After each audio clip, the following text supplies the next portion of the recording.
Welcome to the Vantage HR Influencers Podcast. This podcast is sponsored by Vantage Circle, the simple and AI-powered rewards and recognition platform for employee engagement.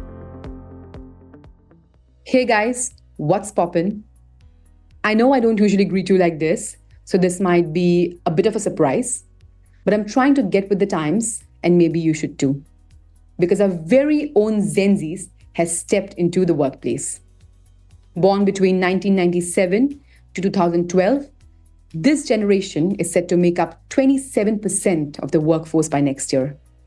And that's according to the World Economic Forum. But what does this imply for leadership today? Well, 𝗍𝗍 is bringing a whole new vibe to the workplace with fresh expectations for their leaders. They're looking for more than just a figurehead. They want leaders who are real, tech-savvy, and someone who genuinely cares about their personal and professional growth. So that's why in today's episode, we are going to break down what exactly 𝗍𝗍 wants from their leaders. And to help us in doing that, we have the amazing Meenalochani Kumar with us, a neuroscience-based HR practitioner and a visionary talent management leader known for her impact on several renowned organizations. So guys, welcome once again. I'm Sanjeevani Saikia, your host, and I can't wait to begin this conversation. So let's get started. Hello, Meena. Thank you so much for joining us in this episode. So glad to have you here today. Thank you so much, Sanjeevani, for the invite. And yes, hoping to have a great conversation with you. It's a pleasure to have you on our show today. We have a very interesting topic at hand, that is 𝗍𝗍's expectations from their leaders. And I'm very excited to discuss this with you. But before beginning our conversation, could you give us a quick rundown of your professional journey so far? Sure. So I've been in the HR space for over 2 decades now, and spanning across different roles that I've had in business HR, organization development and effectiveness, learning and leadership, mentoring and executive coaching. So I think I can say with joy that I've had the opportunity, much grateful for the many opportunities across the different roles that I have had in my career. Yes, which also means that I have dealt with a multi-generational workforce, and very excited to be speaking about this specific topic today. Thank you so much, Sanjeevani. Great. Thanks for sharing that. It's, again, great to have you on the show. Before starting our conversation, I want to convey that I'm a 𝗍𝗍 myself. So throughout our conversation, I'll share why these questions matter from my perspective and how they reflect our unique experiences and priorities. I hope you'll be okay with this. At the same time, please let me know if my perspective is in sync with yours. Perfect. Yeah. So, it's fascinating to see how our priorities as 𝗍𝗍 employees differ from those of our parents or even older siblings. We have grown up in a world of rapid change, constant connectivity, and global challenges as well. It has certainly shaped our view of what makes a great leader. So to kick things off, I would like to know your view or your perspective on what key leadership qualities 𝗍𝗍 employees prioritize, and how do these differ from the expectations of previous generations? Such a beautiful and introspective question, Sanjeevani. Thank you. So even before I answer that, let me take a step back. If you look at some of the reports, they say that 25% of global workforce by 2025 is going to be 𝗍𝗍. And probably that is the reason we are speaking in depth about this topic today. Second of all, 𝗍𝗍 as a generation, 98% of them own a smartphone, and they consume about 10 hours of digital content, which clearly explains what you mentioned just some time ago in terms of how socially connected and active this generation is across various digital platforms. Yes. If you look at the new wave of leaders in the workforce, these are 𝗍𝗍. They are bringing in fresh perspectives for us. They come in with a lot of technological prowess, very different set of values since my generation, I would say. Very connected, strongly socially. They have a library of information at their hand tip, and they focus a lot on social justice and diversity and inclusion. They've grown up in an environment that is digital. They've grown up in an environment where there has been a paradigm of choices. They've grown up in a very empowered environment. For example, even as you would have grown up, I'm sure you would have expected your parents to ask you, which car should we be buying? What food do you want today? Do you want to go out to this restaurant to eat or elsewhere? What are you thinking in your mind today? You want very active conversations with your parents, isn't it? Yes. And that's the empowerment they are looking at the workplace also. They want those choices and the power of using their choices at the workplace. You've grown in an era of the pandemic, a lot of challenges that you have experienced as a result, including mental health challenges that some of them went through during that period and afterwards. True. So the environment, the persona of Gen Z, the values that Gen Z brings to the table, all of this combined makes for a leader to take a step back to reflect on what kind of leadership will best suit this generation. I also understand, and I have experienced innumerable times, that it is instant gratification that Gen Z looks for. Very open to feedback, but the feedback has to be absolutely rational. Yes. Very committed to their own growth. And the growth cannot be in 10 years, 15 years. It has to be in the next 3 years, 5 years. What can I become? When is my next promotion? What can be my next job? And the asks are quite unique and asks are pretty long. A lot of professional development and career development opportunities that they look for. With all this, what do they expect in a leader? Obviously, we are dealing with a very driven generation, such as Gen Z, and therefore they expect the leaders to be very purpose-driven. They want the leaders to be absolutely focused about the asks, about the objective, about the purpose of their job, about their role.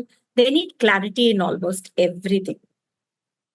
Very bold, assertive, and they want leaders to show up when they are in trouble. They want a very flexible environment at the workplace.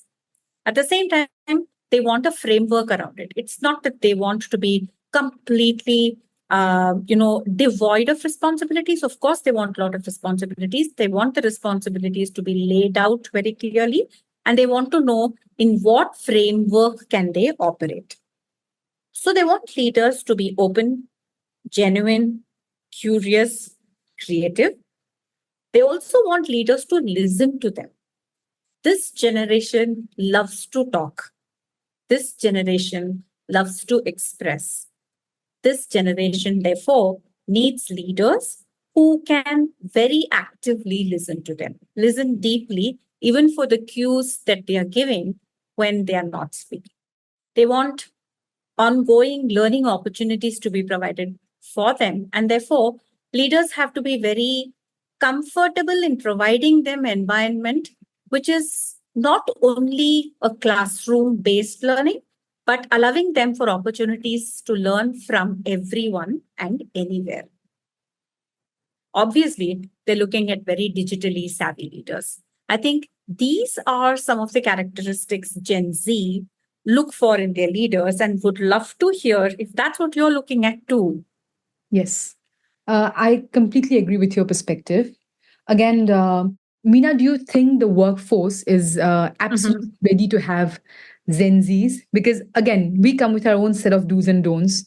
We prioritize other aspects of life apart from work. Work is something that we value. We do value work highly, but at the same time, we also want to focus on other aspects of life. So do you think the workforce is ready to have that in place as well? I would say we are 70% ready. What Gen Z must also understand, Sanjeevani, is as much as Gen Y and Gen X are trying to understand Gen Z, work towards, helping them settle in their roles, settle in their thought process, settle them in their work, etc. It's a two-way journey that is going to be there in a workforce, right? So as much as the other generations are giving space, time, and energy to spot talent and groom them when it comes to Gen Z, I think it will be very important for Gen Z to have a similar flexible approach and try to attempt to understand the other generations that work alongside them. I see Gen Z as the Y generation. You need logic and rationale for everything. Yes. But also respect the fact that there are senior leaders in the organization who may have come from a different generation, a different set of experiences, who bring in a different set of perspectives. And therefore, how do you receive it as much as you share your views? I think it should be a two-way approach in the workplace. And if that happens, then I can say that the workforce is ready. True. Again, one thing that really stands out to me and my peers is the importance of authenticity in leadership. Growing up in an era of curated social media personas and widespread fake news for that matter, we have developed a keen desire for genuine connections and transparency. Yeah. We crave for leaders who are real and relatable. But here I would like you to elaborate more on why is authenticity so crucial for Gen Z when it comes to leadership? And do you have any real world examples of leaders demonstrating this trait effectively? Absolutely. Like you rightly said, you are our digital natives. We are learning so much of technology from you day in and day out. We also see that you've always grown in an environment of information overload. There is so much information that is available to you, whether it is the social media, whether it is offline content, you are exposed to plenty of information. Now, how do you assimilate this information? How do you digest this information? But most of all, how do you make sense of this information that is brought to you? That is where the challenge is, right? So with so much of information, also comes pockets of information which is not genuine or authentic. And therefore, what has happened to this generation somehow is because you have lived in a world where you're bombarded with both genuine and the ingenuine information, you've also become very intuitively able to detect what is not real. And that is life, right? So you're put in an environment, you learn to take the best out of it. And that's what has happened to Gen Z. So quickly, this generation can identify a leader who's probably not genuine. Quickly, they can identify peers who are not genuine. And quickly can identify news and information in the media, which may not be genuine as well. Whenever we have dearth of something, the reality in life is we need more of it. Today, we are living in a very quasi environment, whether it is our life, whether it is leadership, whether it is workplace environments, whether it is relationships at home. Many times, many things are false. And whenever we have a dearth of that, you yearn for more authentic information. You yearn for more authentic workplace relationships. You yearn for more authentic leadership. And that is the reason why Gen Z is looking for authenticity at the workplace. So your desire of bringing in a lot of social equity, or the focus that you are having on all classes of the society, or your need for thinking about the environment, the climate, the weather, etc. All of that is a summation of your experiences. And therefore, you want authentic experiences to be there at the workplace, because that is a dearth that you're seeing in the world around you. That's the way I look at this question for you. Again, true. Building on the theme of what Gen Z values in leadership, again, career development is another area where our expectations have evolved. Unlike previous generations that might have prioritized a linear career path, we are more interested in gaining diverse experiences and continuous learning opportunities. So given this shift, how are leaders rethinking their approach to support Gen Z's career development and personal growth? And are there any innovative strategies or practices that leaders are adopting to meet these evolving expectations? Absolutely. What do you have to say about that? Absolutely. That's a brilliant question again.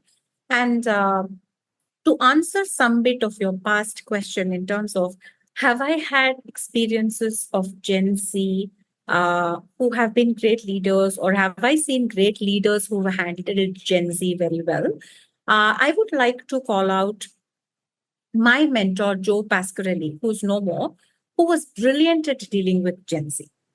His ability to listen to them with curiosity and inquisitiveness, his ability to mentor them to get to the point where they wanted to be, is something that I learned over the years. And when I look at two people who are Gen Zs themselves, perhaps 𝗍𝗲𝗄 Prasad from my ex-organization Mindtree and Sushovan from Sutherland, both of them are exceptional leaders who have a way with dealing with Gen Z. Both of them have adapted, both of them have unlearned, both of them have learned, and both of them are managing great teams. So these are two people that come to my mind in the recent past. Now, coming to a question of, what is the kind of learning that can be provided, and are there innovative ways for that learning to be provided? Of course, there are many, many reasons as to why Gen Z is looking for it. The generation we are living in, the world that we are living in, I think our attention span is shrinking. Again, because of the multiple things that we are getting caught into and the wide variety of activities that we're engaging ourselves day in and day out. Now, with this kind of an attention deficit or short attention span, we need to also, as learning leaders, understand what and how is learning consumed by Generation Z. And that is where many, many other approaches of learning which blends with your personality can be of great value to organizations. And I've used quite a few of them, and I can share my experiences with them. Sure. I think a flipped classroom approach, it's been in existence for several years, but I think the flipped classroom approach, where you don't give Gen Z surprises by getting them into a classroom and telling them what you want to speak about, but you give them enough content for them to study up in advance and come and use the group or the classroom to kind of share their perspectives. I think that is a big hit in this generation because, one, it allows them the ability to voice their thoughts, and two, they love peer learning. And both of them can be a great combination in flipped classrooms. Second, what I've seen is, Gen Z doesn't really believe in hierarchy. It's more of a flatter structure. I'm your equal. I also know as much as you. You may know better, but I can easily come up to your level. These are thoughts that exist in their mind, which could be true. In certain of the skills, they are far ahead of the other generations too. And sometimes, in one organization, I've used reverse mentoring very effectively to learn from Gen Z also. So coming back to their style, they love collaborative and peer learning. So whenever you have small groups that you can put together of experts, of their peers, the learning that they enjoy at that level is immense, as I can see. The third is they want to learn from everything and from anywhere. So they're not constrained by this very regimental approach to learning. So if you bring them a non-technology expert and say, what are the leadership lessons you can learn from him or her? They are very curious and very enthusiastic to learn. So basically, learning from outside and from anywhere is also an approach to learning that they enjoy. Bite-sized learn. So it's like when they are working, what do I need now to solve my project? What is the problem I have at hand right now? And what can be a solution to that? So they'll just Google it up. They'll find, a quick read, a quick video, a 1-minute video. They will absorb it and they will be able to implement it. So bite-sized learning is something that they enjoy, and just in time, give it to them just in time. They're not going to have the patience to sit through 2 days of continuous learning, perhaps. But when they get what they need, then they enjoy that kind of learning.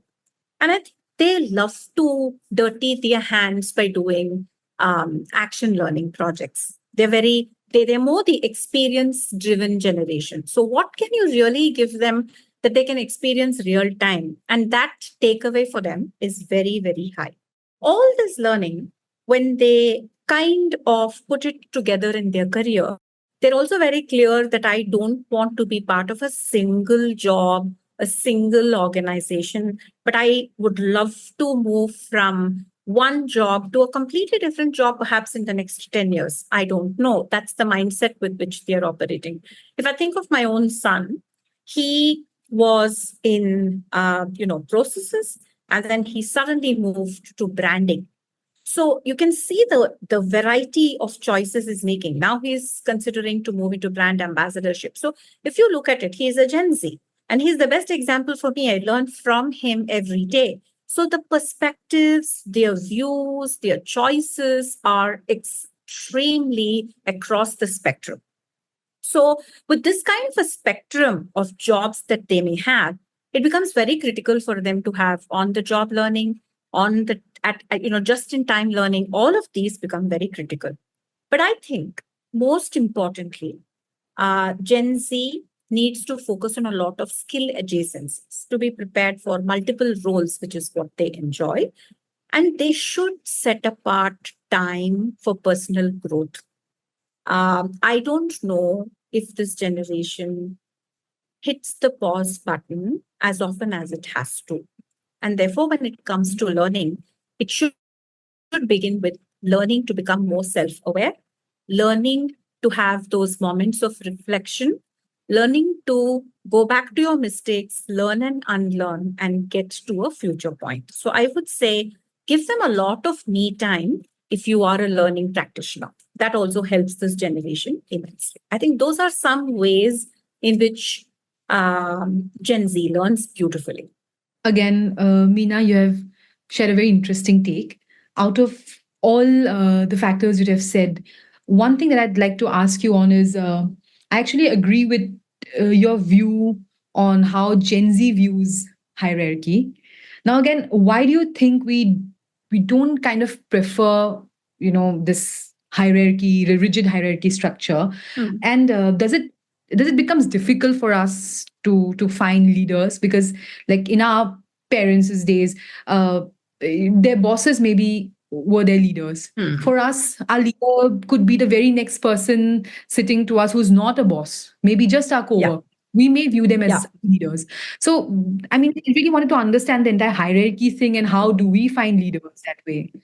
So if you could. I think that's a very introspective question as well.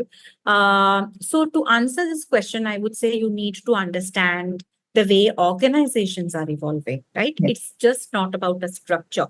So when you look at the way organizations are evolving, lots of times, especially in the technology organizations in particular, you see that we are moving from a very hierarchical organization to more flatter organizations. Yes. Especially in product companies, right? Second of all, you see that there are fluid project teams. So one day, it might be that Sanjeevani is the manager because she is bringing a specific skill that is absolutely relevant to a project. But maybe once the project is done, Sanjeevani goes to some other project where person Y becomes the leader because he or she brings that specific skill that is required for that project. Yes. So they are seeing a wide variety of shifts in the workplace. So the belief that, somebody experienced can only lead me, can only lead my team is no longer there in the minds of Gen Z.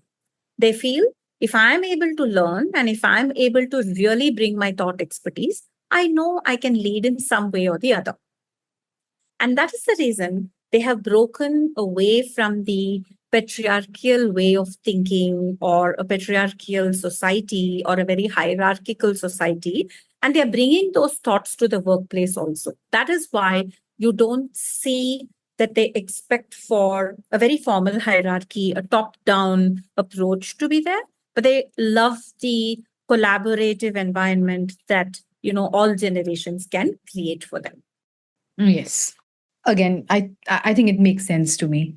One of the most favorite topic Mhm, of our listeners, moving on, is mhm, diversity and inclusion. mhm, And obviously, it's no surprise. In fact, I think mhm, Gen Z is often credited with pushing these conversations forward. mhm, Having grown up in a more diverse and globally connected world, this generation seems to have higher expectations for inclusive work environments. mhm. So, according to you, how can our leaders effectively champion diversity and inclusion to meet the high expectations of Gen Z employees? Hmm.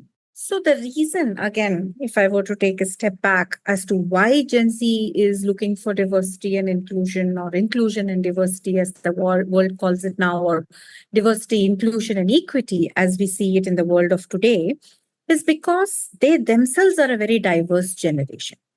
You do see Generation Z, and when I say diversity, I'm talking of diversity of gender, I'm talking of diversity of intellect. I'm talking of diversity of thoughts. I'm talking of diversity of work styles, the diversity of workplaces, diversity of the workforce. They're experiencing all of this. And therefore, the focus that, many minds can bring the best thought is probably already embedded in their psyche, and therefore, the constant need to focus on diversity. And when you look at the reason why they want inclusivity to be a factor there and equity to be a factor there, I think it's because you are a very expressive generation. Gen Z is a very expressive generation. And when you express, you want opportunities for you to express. And how do you get these opportunities? You want opportunities to participate, whether it is a town hall where you want to ask away your question, whether it is an idea generating summit that you are sponsored to, whether it is a meeting in which you want to voice your opinion, whether the opinion is taken or not is immaterial. But you want those platforms to engage. You want those platforms to express. You want those platforms to be able to participate very actively. And that is where your need for inclusion starts coming into the picture. And because these are the realities, I think individuals, teams, leaders, and organizations must consciously make space for ensuring there is diversity and inclusion at the workplace. And I think very consciously, at least my generation have been doing it, because we've been trying to adapt to your generation as much as we hope you'll adapt to ours. So, now shifting gears, how are Gen Z's expectations around work life balance and, like you've mentioned earlier, mental health support reshaping traditional notions of leadership responsibility? I'm asking this because the conversation around work life balance and mental health has gained significant traction in recent years, with Gen Z often at the forefront of these discussions again. So, what's your take on this? I think this generation of Gen Z, as you would like to call it, is so passionate about multiple aspects. So they are interested in travel. They are interested in pursuing higher education. Some of them will want to pursue a full-blown language course. Yes. Some of them want to take on larger responsibility at work. Some of them want to commit a lot of time to social causes. Some of them want to give their time to environment. So if you look at their options, if you look at their needs, if you look at their choices, there are plenty. And therefore, what really happens is they need time for themselves to pursue some of these passions that they bring to the table, which continues at the workplace also. So I think they are overall looking to have a very purposeful, holistic life, unlike even in my generation, I would say, wherein our focus was work, work, work, and very little time left for life. But in your generation, you're very clear. I will work, but I also understand that there is life beyond my work. And that is the reason why there's heavy focus on work-life balance. I think organizations and leaders would do very good if they are able to give them time for that passion to be pursued. Some of these organizations have integrated work-life balance beautifully for the employee. And I think those organizations are large product organizations, and employees love to stay and work for them. Second is, I think when it comes to work-life balance, it's also about educating and coaching them about the way to manage time. So because they are multi-skilling, because they are multitasking, it's also important for them to know how to manage time. And that I think somewhere, and I'm making a very broad brush statement, I think Gen Z can be better in managing time, in understanding time, and effectively using it as well. So when you look at work-life balance, it's all about looking at the wheel of life and saying which segment of the wheel of life am I most passionate about, and therefore how do I make time and meaning for it? And that is what organizations should be doing. So if you look at some of the programs that I have led, I have very consciously created time for them to develop as leaders in the spaces that they would love to. So they are on a leadership journey. What part of the leadership journey encompasses their passion, their fulfillment? I do something called the River of Life activity. It's a beautiful activity that helps us reflect on where we were and where we are, what the delta is, and where we would really like to focus our attention to. And most often, I see at the end of this activity, it is about work-life balance that Gen Z raises their hands up to. So I think it's one, what are the places where you can integrate thoughts about work-life integration? Two, how open are you to provide them the spaces for them to be really looking at work-life integration? When you look at mental health, I think it's about a generation that has grown up in a lot of chaos and apprehension. Many of Gen Zs have seen their parents lose their jobs. They've struggled for financial stability because of the recession way back in 2000. And therefore, their growing up or formative years have been full of apprehensions about many things. And that's where they're very apprehensive about life. They don't trust too many things. It takes time for them to build trust with people, with their role, job, life, etc. And given that they've grown up in this kind of an environment, they've seen the worst of even natural disasters. It could be earthquakes of severe magnitude. It could be tsunamis. Given all of this, they might have lost their near ones. Given all of this, I truly believe that mental health has gone for a toss. But I would say it's also the quantum of time that they spend on their mobiles, the quantum of time that is being spent online. I think it takes a big toll because as a human being, we relate to human beings much better. But we are reversing the pyramid here and saying, I'm going to spend more time online.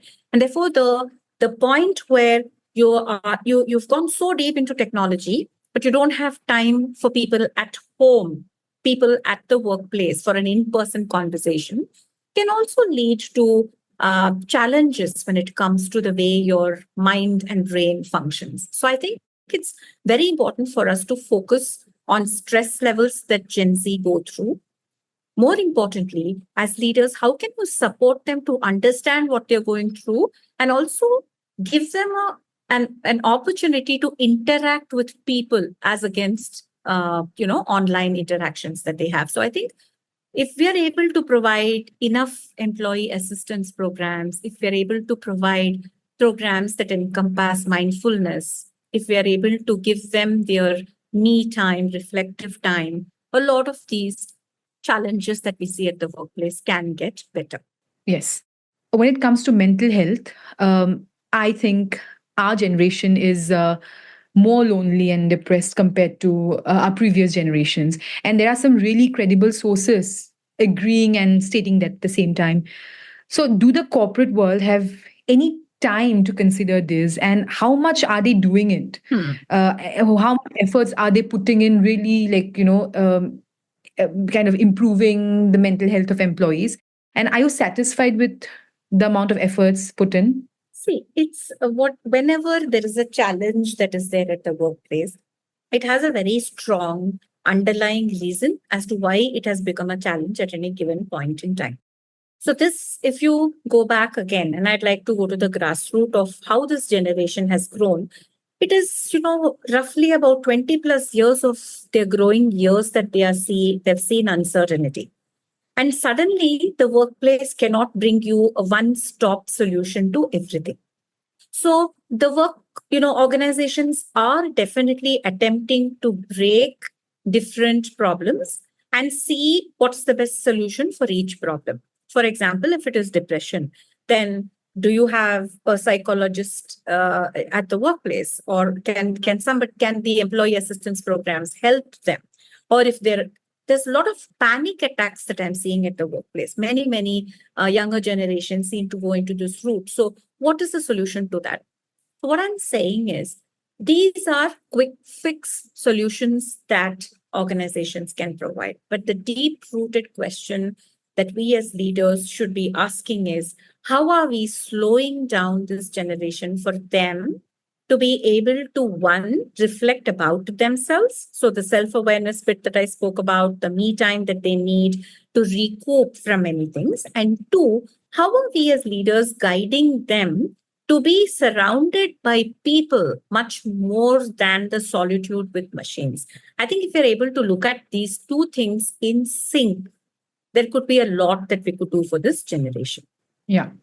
Finally, one more important aspect is communication. Gen Zs have grown up with instant messaging, social media, and rapidly changing digital platforms.